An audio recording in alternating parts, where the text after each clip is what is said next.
can do better than that. I know you're awake this morning. How are y'all doing? Emily!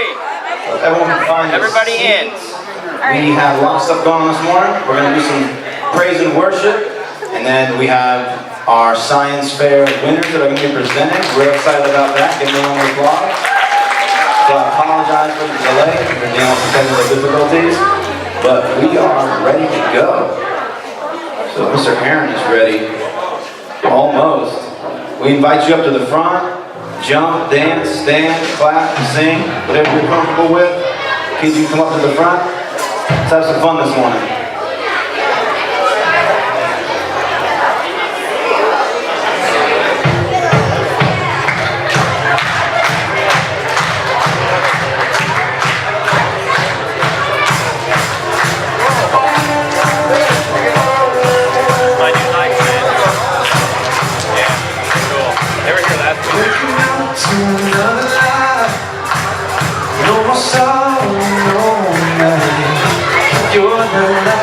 Let it shine down, let it shine down. Burning bright cause we're not ashamed. Got a world to illuminate. You're the light, let it shine down, let it shine down.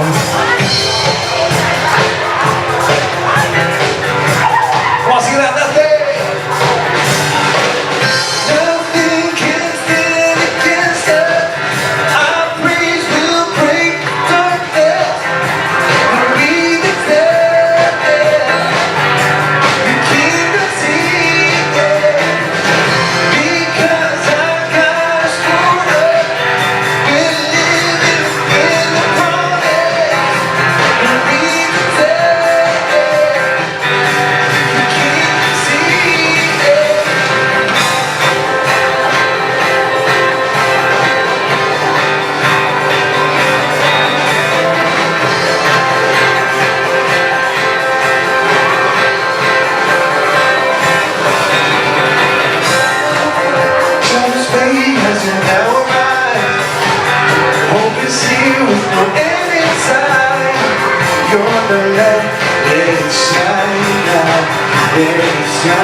Call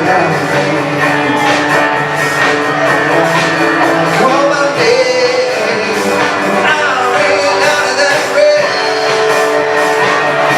out of the darkness, to your glorious day.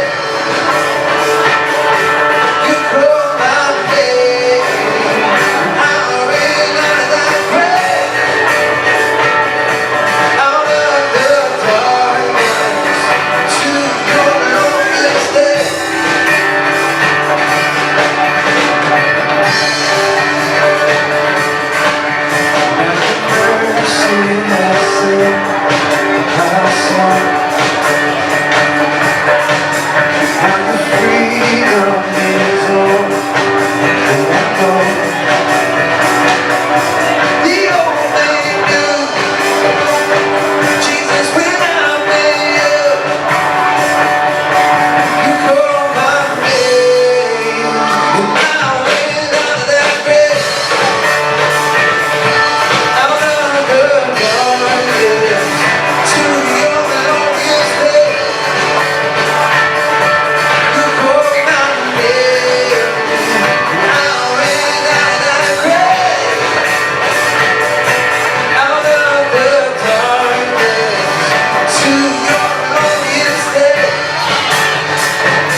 My sin was heavy, but your dream and the way you were born. I need a shelter, I want the more. You call me citizen of heaven. When I was broken, you were my healing. Your love is the air that I'm breathing. I am a future, minds are open. You call my name, I'll bring it out of that grave, out of the darkness, to your glorious day. You call my name.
is open, so let our lives be where the love of God is spoken over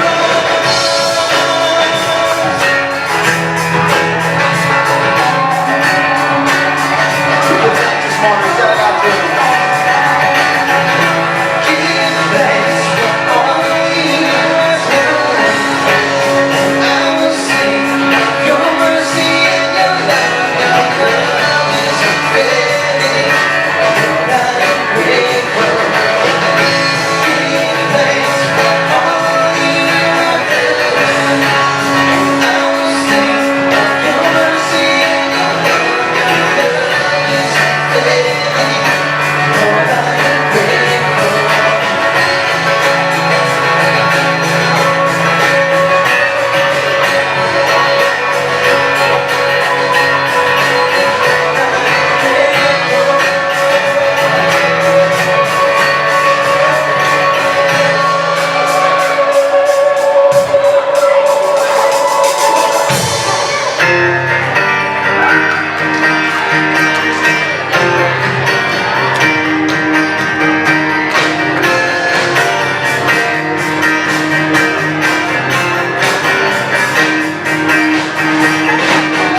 breathe your life.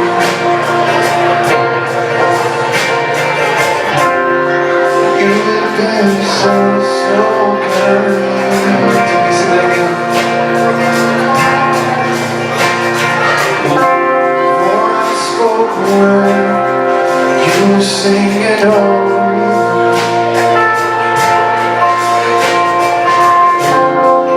You've been so good to me. For I'm so proud, you breathe your life.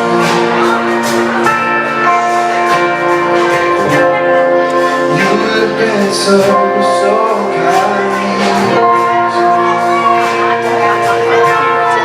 That's my secret.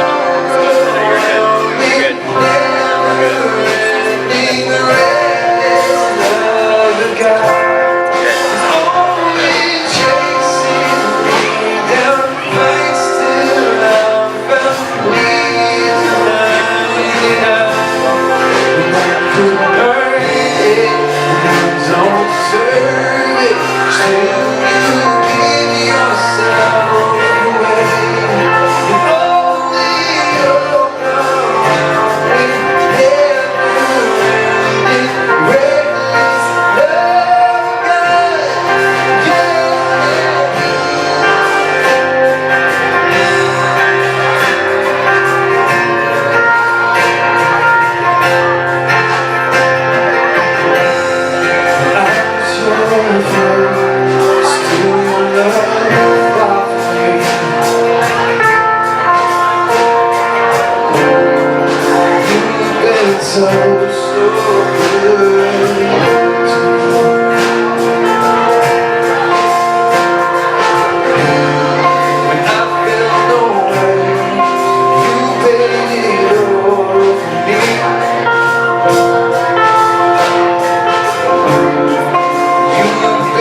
pain that I don't deserve.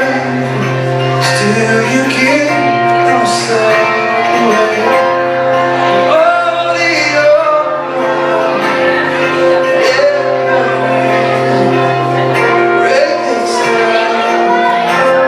God, we give you the worship.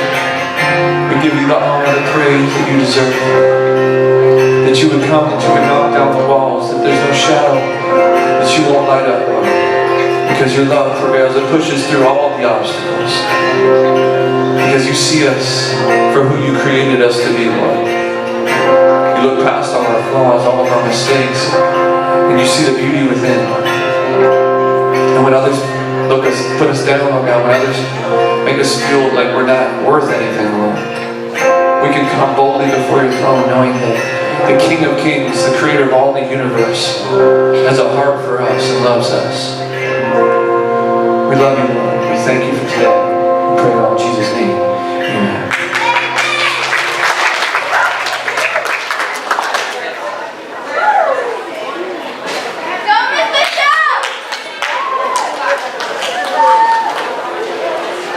Call for the fog off.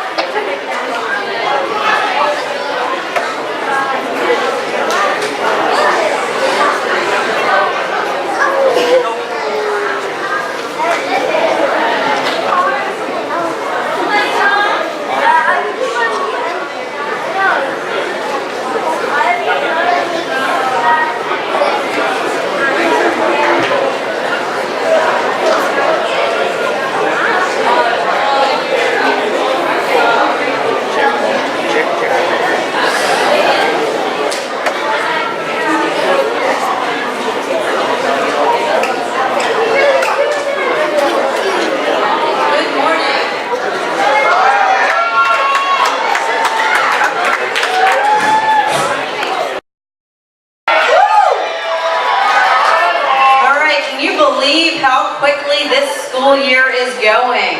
Oh my goodness. We only have, what, 6 more weeks of school? Wow. Crazy. It is flying by. All right, so I'm giving them just a minute so they can clear some things away while we prepare for our annual science fair presentation. All right. So I want you guys to know I've been walking around and looking at the science fair projects, and I'm really excited about many of the projects that I've seen. A lot of you did a great job, and I just want to congratulate you on the work and the effort that you put in to getting your project completed. So a big round of applause for yourselves. Look, they're being better when they're doing that than when they're not. I also want to thank the parents that we have today for visiting today. It's so nice when we have parents and grandparents and friends and other relatives come to visit us. So I really want you to encourage your friends, your family members to come in and be part of our Friday morning chapel service because they are absolutely welcome. And when I see them here, it always makes me really happy. So welcome to Solid Rock. Glad that you're here today. And we definitely encourage you to keep coming back. All right, tell me how we're doing. Getting ready? All right. So we're going to go ahead and turn this over to Miss Chris, who's going to begin this science fair presentation. But again, good morning, everybody, and I want you all to have a fantastic Solid Rockin' day. I'll see you all soon. Good morning. This year's science fair projects were a great success, and I hope that the students enjoyed working on their own project ideas. This year's winners were tough to select, as each science teacher was only allowed to pick 2 from the entire day as their winners. The winners were selected based upon a combination of creativity, quality of work, presentation, including oral, visual, reader-writer, and kinesthetic or hands-on. First, we have Susan's 2, which we're going to present. The first being Robert Lishak.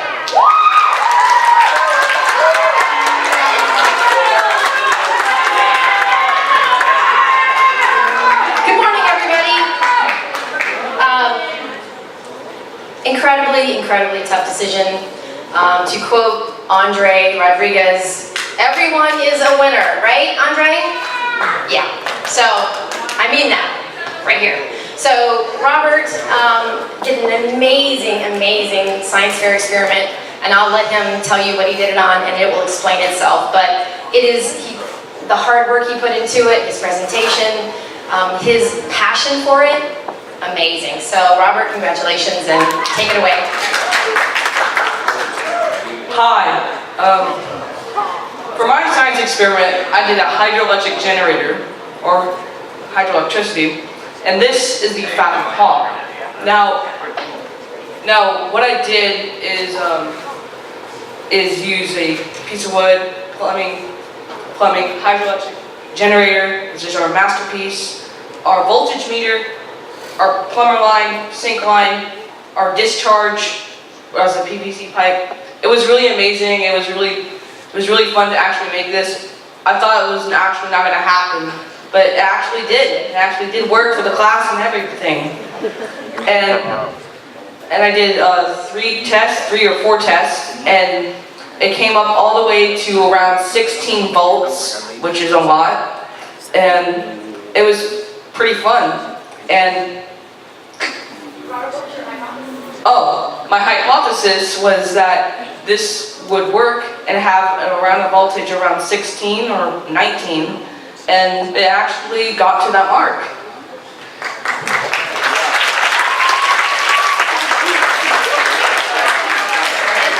We tested this outside, and it definitely works. So, and we did it with the hose right outside in Bravo. Good job. I'd just like to give some quick facts. These are just quick facts that I learned that were surprising. I learned that hydroelectricity was only made back in 1883, which was a really long time ago, and was made by Lester Allen Powen in Sierra Nevada.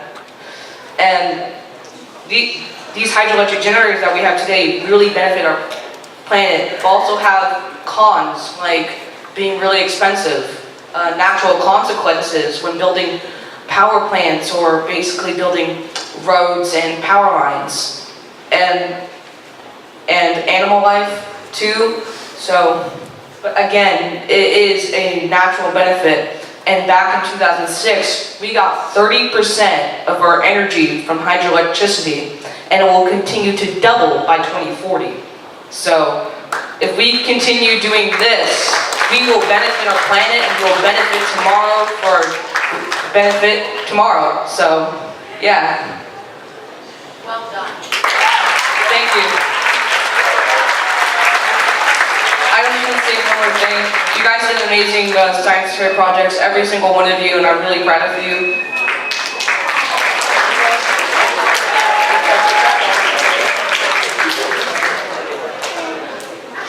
They're all the same. All right, our next winner of Susan's is Logan Pagren.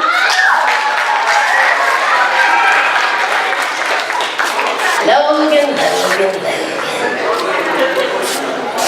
So, Logan is a student who is big on details, and his presentation skills are just amazing. I'll let him explain what he did on a cat's sense of smell. His visuals, again, his presentation, his materials, his confidence, and his research was very evident in this, so congratulations. Okay. Here you go.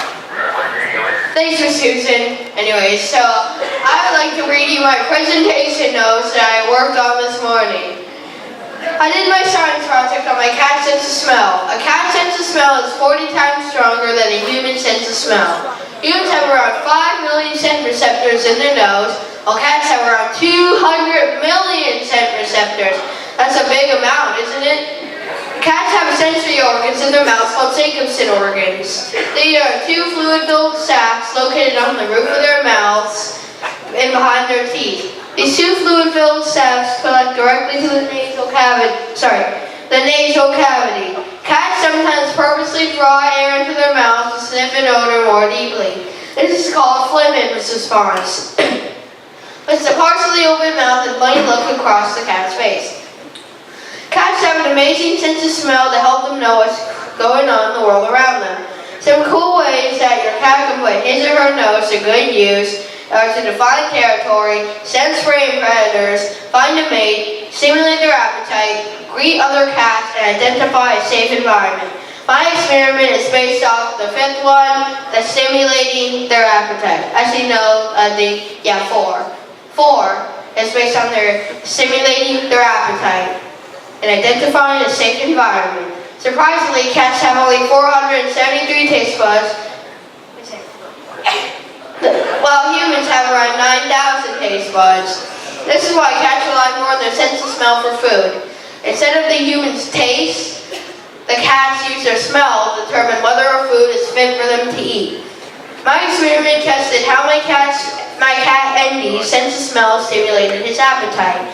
Instead of the experiment, I gathered some spices and a piece of paper, which I labeled. I performed my experiment around my cat's lunchtime, as I thought my cat would be hungry and would be interested to try the spices. Now I have a video that I want to show you showing the results. I'll talk during the video explaining what's happening, and it has a bit of humor and the project mixed in one. Play the video, guys. Here it is. That's him preparing the project up there. He's looking at the spices from afar. Right now he's interested to see what I'm doing. After I poured the few spices down, he officially was interested. They thought they looked like his cat treats, and he went and smelling them. Right now he's smelling the thyme, and he loved the thyme, but he didn't really care for the basil as much. Right after that, he looked at the camera, and then right after that, went over and went back to sniffing his thyme.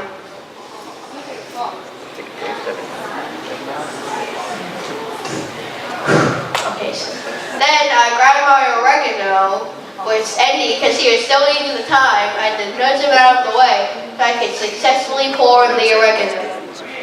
Oregano and cinnamon. Andy smelled and licked the oregano. I think it's safe to say that he did not like the cinnamon. Now, if you want to see my thing, you can look at my science project in the HV cafeteria, I'm sorry. And here's my, in case you're wondering why Andy left, it's because I dropped the metal cap on the floor, which startled him. It shows the time smelling each mice on here, and the results of the smell test in pie chart and bar graph form. I'm moving the spices closer so Andy would move out of the dining room table. Offering cinnamon to Andy, he didn't really like my spice. Whenever I brought it to him, he didn't like the spice, so he continued trying to bite my hand to get it to move away. So then I poured in the nutmeg.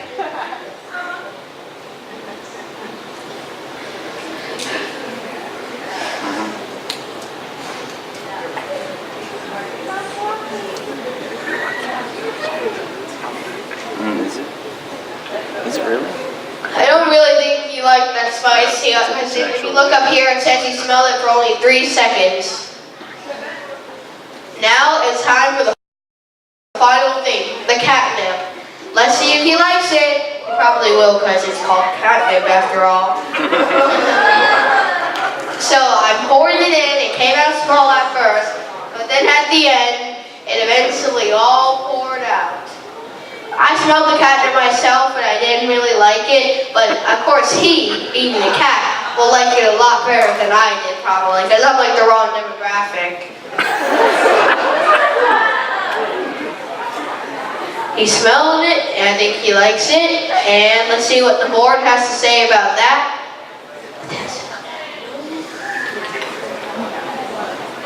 Yes, in case you're wondering what I used to make that, I made it use a meme maker, which I can't remember the name right now. Right now, I tried to move the spice away, the catnip, putting the nutmeg back, so he swatted at it, watching it, and then he went right back. And here comes the funny part, it's coming right up. Where I tried to move the paper, he held on with his claws. And get ready, here it comes. And tried to move it, and he used his claws to try and keep it there, and boom! And the experiment was officially over. Even with the mess, it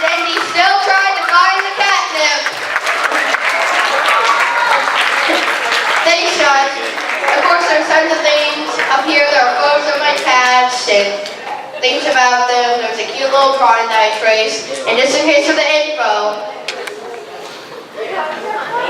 No, wait a second. No cats are on the making, guaranteed by PETA. For more info, visit www.peta.com. That's all. Thanks, guys. I'd like to thank everyone that helped me on my project. Thank you.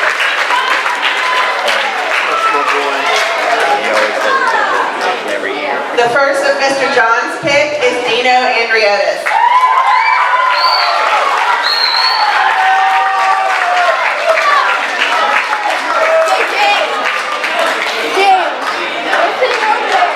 I had a really hard time picking just 2 people. Yeah, I had a really hard time. I thought I got to pick 2 per class, and I thought that was hard, and then I found out it was just 2 all over. So there was so many great projects. I feel bad only being able to pick 2, but this one was pretty amazing. We watched the Mythbusters thing on Trebuchets earlier this year, and it took them 3 days to figure out how to get it to release. It's a lot more complicated than it looks, and this little bit of engineering, I've never seen anybody do that before, so I'm pretty impressed with Dino's camp for coming up with this. Hello, everybody. Hey there. My name is Dino Andriotis, and my project is about what objects will a trebuchet be able to launch and not launch. So right here is my trebuchet. This was built by me, my mom, and my grandpa.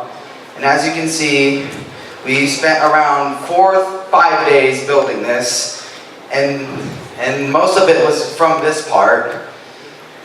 So let's get started here. So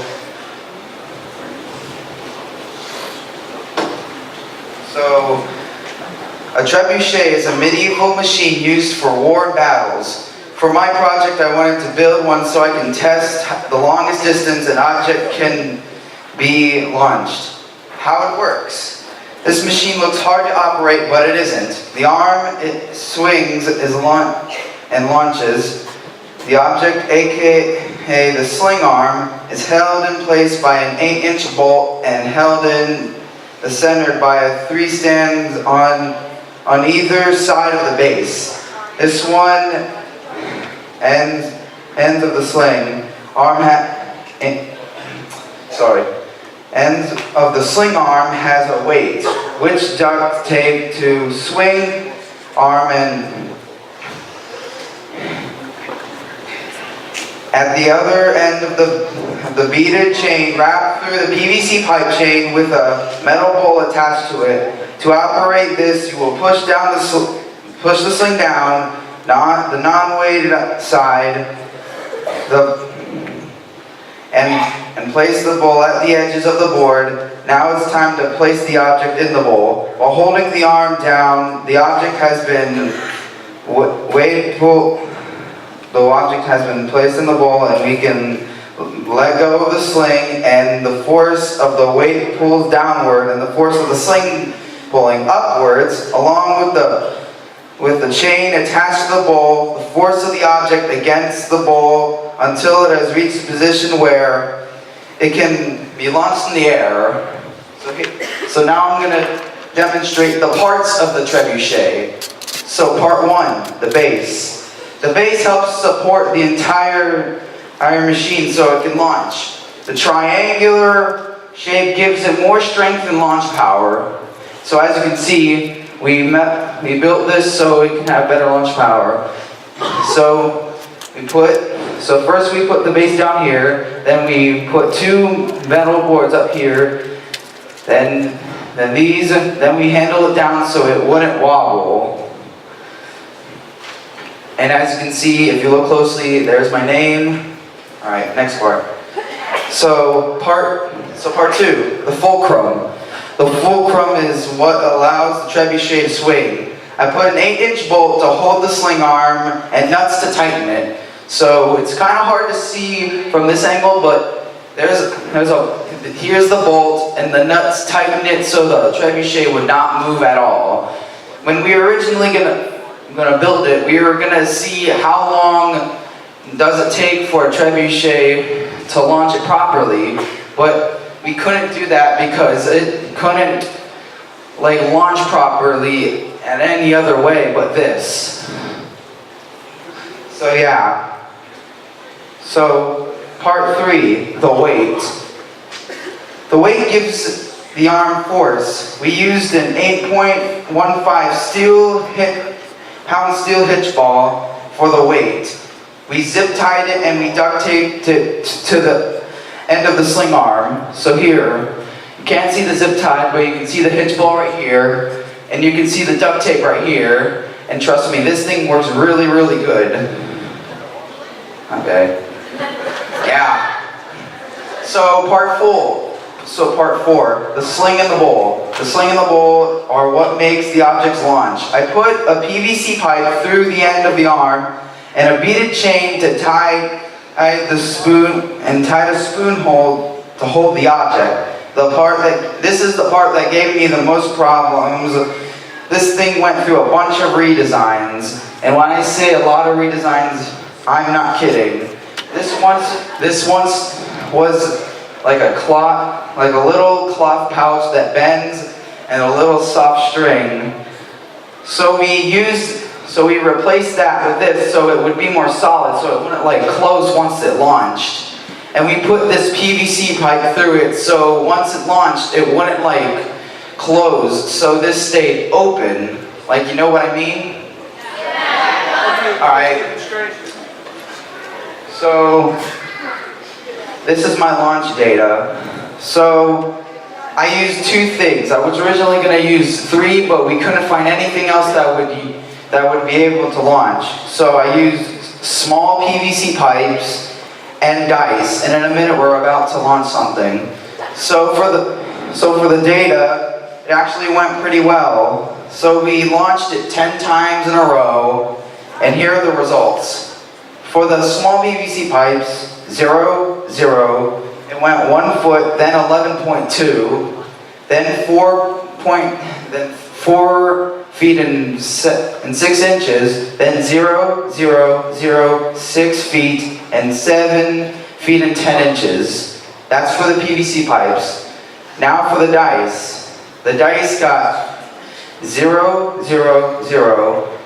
Then on the 4th try, it went 12 feet and 4 inches. Then on the 5th try, it went the longest anything has ever launched, 16 feet.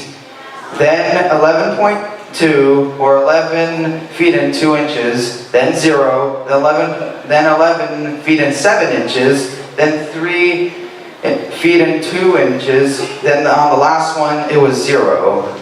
So as you can see, the launch data is all up here, and here are some images of me building the trebuchet and the list of how it works. So Mr. John, would you like to assist me for the launching thing part? Alright, we're gonna launch it that way so it wouldn't hit the crowd, because Alright, so here, I place it right here, and I pull it down, and I'm gonna have to put the mic down because this needs 2 hands.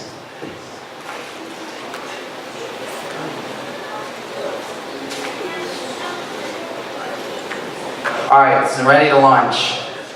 I'll release it. Alright, it's gonna launch in 3, 2, 1.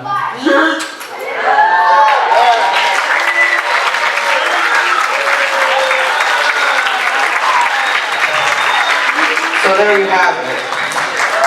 So as you can see, it went really far, and throughout my experiments, it went really far too. So I'd like to thank all of you for supporting me and liking my project, and I hope you guys have a good day. See ya.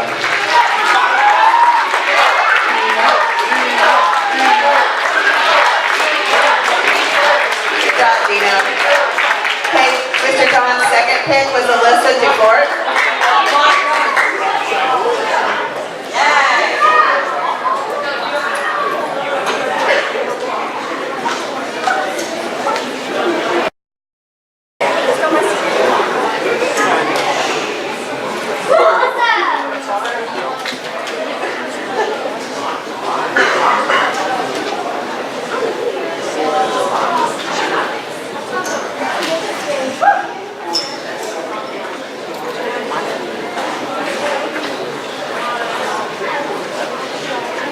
project is on chicken growth. This is a cut down version.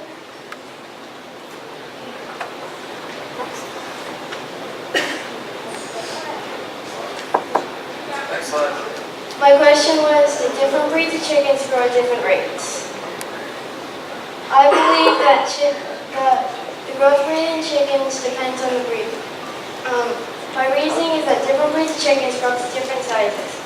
For example, the female Brahma grows up to 9 pounds, while the Rhode Island Red and the Silver Lace Wyandotte grow up to 6.5. My dependent variables are, I tested 3 breeds of chickens, the Rhode Island Red, the Silver Lace Wyandotte, and the Brahma. I had 2 of each breed. My dependent variables are that each chicken was weighed every day using food scale centigrams. My setup conditions are that all chickens are females or hens, all chickens are about 1 week old, all of them live in the same container with the same bedding, same heating lamp for temperature, same food and same water. All the chickens are raised at the same time of day. So day 1 week of starts, these are all the reds. Ginger and Amber.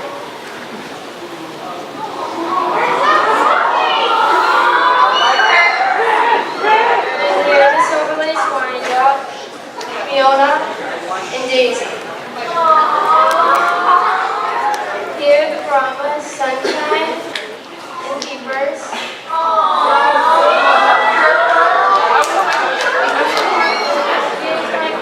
I have a growth data table, it's in grams. I measured them for 15 days.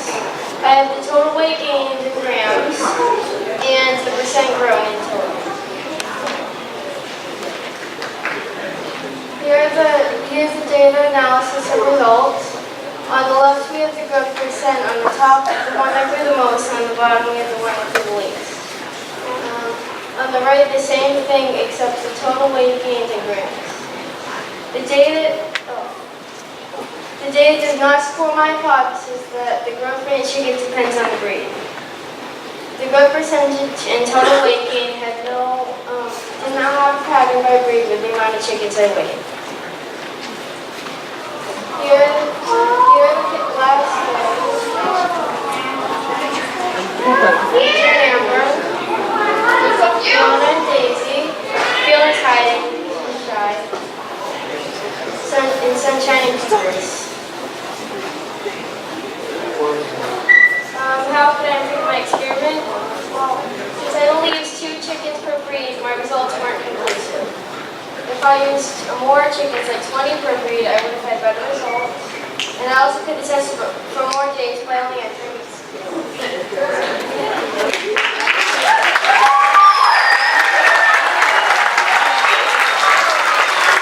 Alyssa just joined our school 3 weeks ago, so she jumped on this like right away, so I'm super impressed with this out. She has so many graphs and charts. Her original presentation was like 12 minutes long of awesome information, so she had to scale it down for this. And Christina's first pick is India Annis.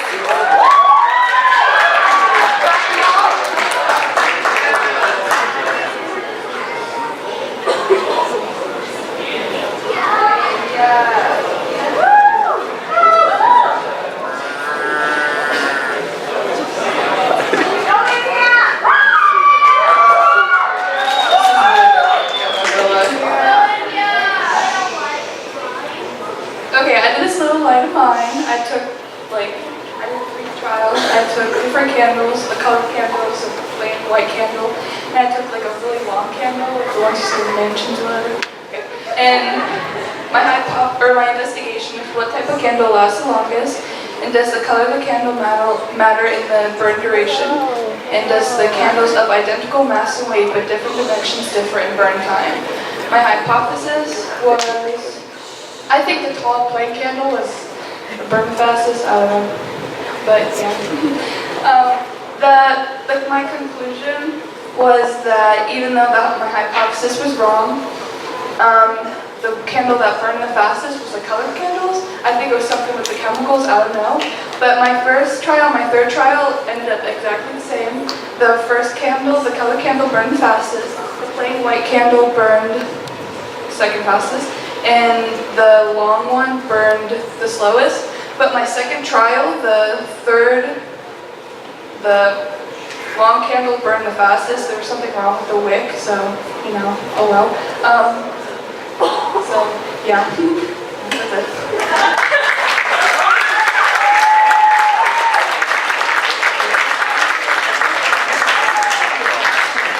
Christina's second pick was Trinity of the Lord.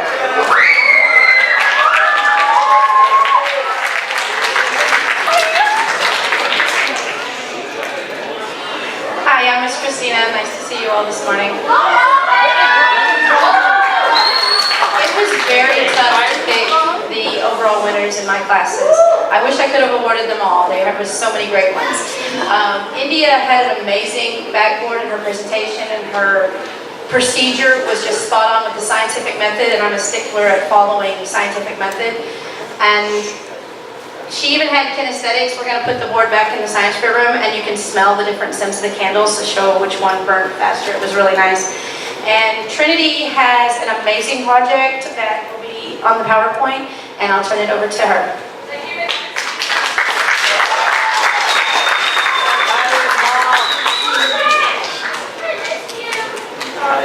Hi everybody, good morning. So my project, oh my gosh, there's a lot of people. Okay, so my project was on what smoking can do to the lungs. Can you put it to the first slide, please?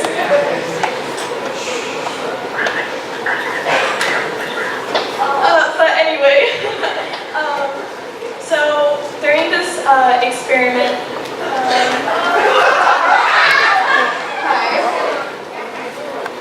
alright, next slide please. I had to do the experiment with my father who helped me, which was awesome.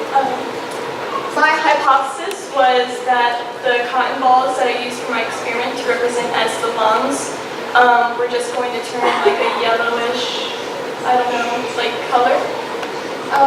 Next slide please. Next slide please.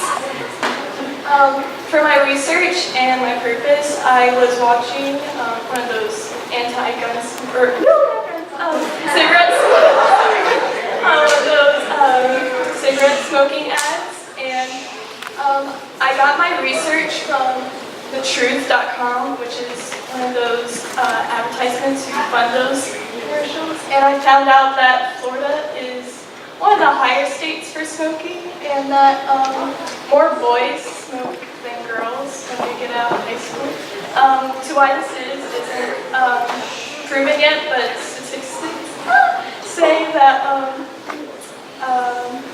that is like caused by stress. Next slide, please. Nobody really cares about this, but I have to say it anyway. My materials were a pack of cigarettes, a clean bottle, a vacuum cleaner, and some cotton balls, and of course a lighter. Next slide, please. This was before my experiment, so my experiment had cotton balls to represent as the lungs of, like, you know, your body. And then the bottle had a hole in the cap where the cigarette would go. And then on the bottom of the bottle, there was little holes where a vacuum would then, like, suck the smoke from, yeah. Next slide. During the experiment, by probably the 4th or 9th cigarette, just like my garage, which is where I performed the experiment, was just reeking of cigarette smoke, and it was just disgusting. And that's what it looks like when the top right picture is what it looked like when I put the vacuum to